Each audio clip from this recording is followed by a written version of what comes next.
ako ng ano guys, ng Tinapay.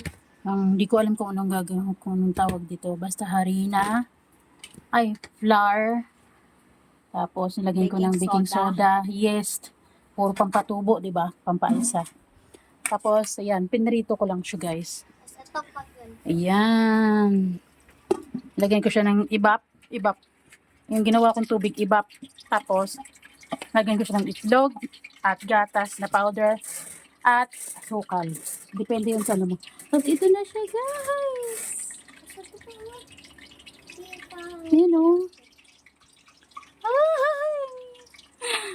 Ito, ang timigan. Ang crunchy. Ang crunchy, diba?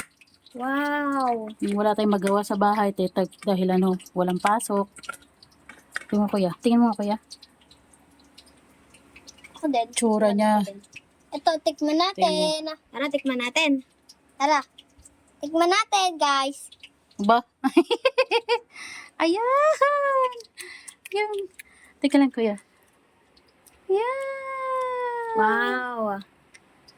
Kahit pa ulit tayo. Teka lang daw. Teka lang daw. Titingnan natin yung tsura. Wow. Kain tayo, guys. Tuwang-tuwa ako sa ginawa. Kain tayo, guys. Ayan. Kain tayo siya. Ano lasa? Sabihin mo na maayos, kundi Masarap. mais ka. Masarap. Ay ka kuya, ano lasa? Masarap. Baka naman napili-pilitan ka lang. Hindi, masarap talaga. Ayan o, para siyang Tingnan, ipakita mo kayo mais kuya. Diba? Teka. Tingnan mo kuya. Tingnan mo kuya, dito pa kuya. Tingnan mo. Yan.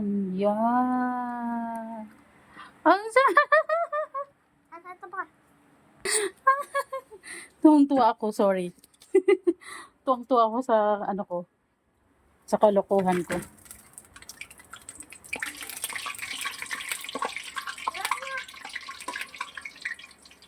Ang ganda lang ng kinalabasan kahit na pinrito ko lang siya. Kahit walang ibang kasama man naman, napalaman man noon, sarap niya pa rin. No? Sarap, grabe, yung tsura.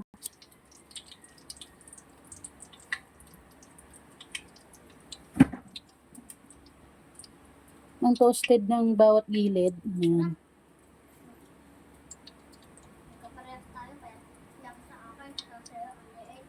Wala kasing, alam mo yun, walang magawa sa bahay kasi, tagulan.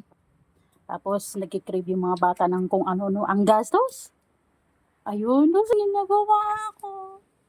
Ayun. Tingnan mo guys, ang bawat gilid. Sinadya ko talagang i-toasted yan para masarap. Yan. Para siyang torta, di ba? Pero tinapay talaga yan.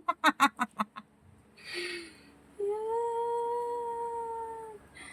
Grabe. Ang bala ko talaga dapat, bumili akong ito.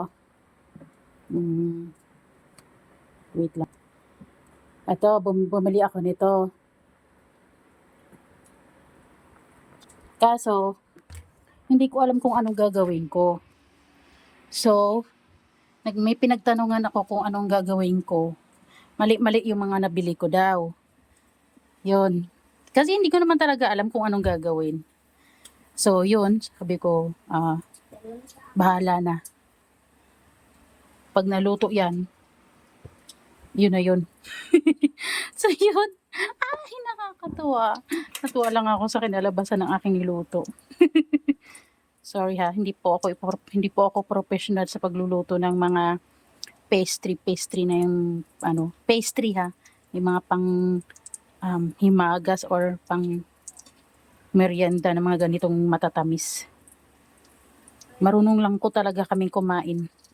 Pero hindi kami marunong magluto ng ganito. So yun. Hindi naman masamang mag-experiment ng kung ano-ano. As long as hindi masama. Diba? Yung ginagawa. Oh my God! Tundo ko.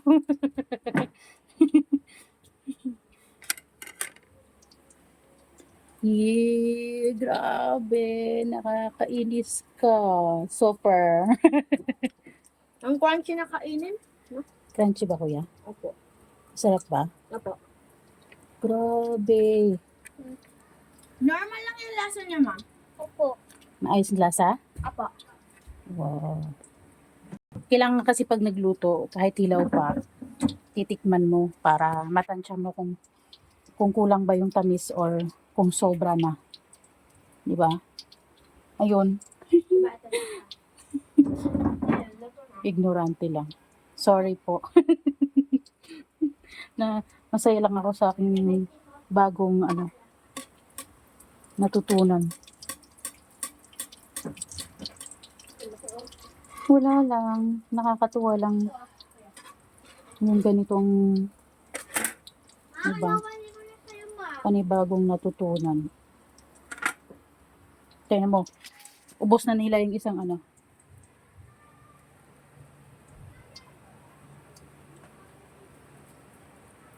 Kaya ko yung puto mo dito. Mainit pa? Ha? Hindi na. Hindi pa. Medyo mainit na. Inaumuusap.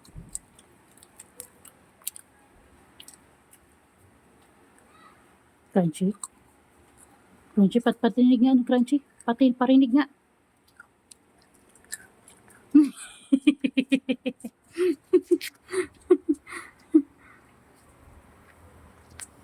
So guys, kung wala kayong magawa sa bahay nyo, yun, mag-explore kayo.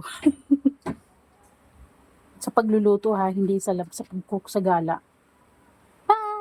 Bye bye. Bye. Kain. Kain tayo. Bye. Bye. Kain tayo.